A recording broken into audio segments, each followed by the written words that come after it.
One sunny morning in the peaceful village of Stone Hollow, the cheerful dwarfs were happily crafting shiny gems and baking their famous cheese pies. Everything seemed perfect until they heard a loud roar. The ground shook and the trees trembled as a huge shadow loomed over the village. A dark figure appeared on the horizon, and a terrible roar echoed through the valley. The orcs are coming. They're coming for our pie gems.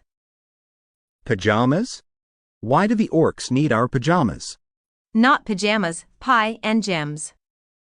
No, not our pies. The dwarfs quickly realized there was no time to waste. The orcs were coming, and they needed help fast. We need to get help from Eldorin, the kind dragon. He's the only one who can stop the orcs. The dwarfs grabbed their bags, stuffed with cheese pies, and ran toward Dragon's Peak. But the orcs weren't waiting around. As the dwarfs hurried off, the orc army marched into the village, stomping loudly. They looked fierce, but their leader, Grom, was too busy sniffing the air. I smell cheese pies, but no matter. First, we take the gems. The dwarfs' journey wasn't going exactly as planned.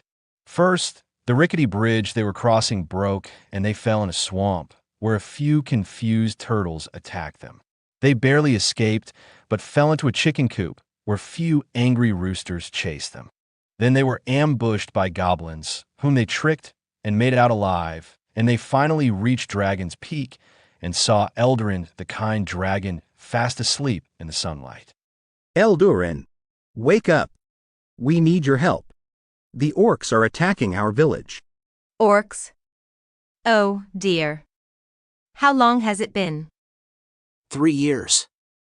3 years? No wonder I'm so hungry. But first, do you have any cheese pies? The dwarfs quickly handed over their stash of pies. Eldorin. The dwarfs and Eldorin rushed back to Stone Hollow, just in time to see the orcs already inside the village, poking around and demanding gems. Grom was leading the charge, stomping his foot. Before Grom could say or do anything, Eldorin flapped his enormous wings with a mighty whoosh, sending the orcs flying in every direction. But that was just the beginning. Eldorin was ready for action, and he let out a huge breath to unleash a fiery roar. However, instead of fire, what came out was a gigantic sneeze. He's going to breathe fire! A cloud of sparkling golden dust burst out, and poof, one orc turned into a tiny frog, and another became a colorful parrot, squawking wildly. The dwarfs couldn't stop laughing as the orcs, now turned into animals, ran off in a frenzy.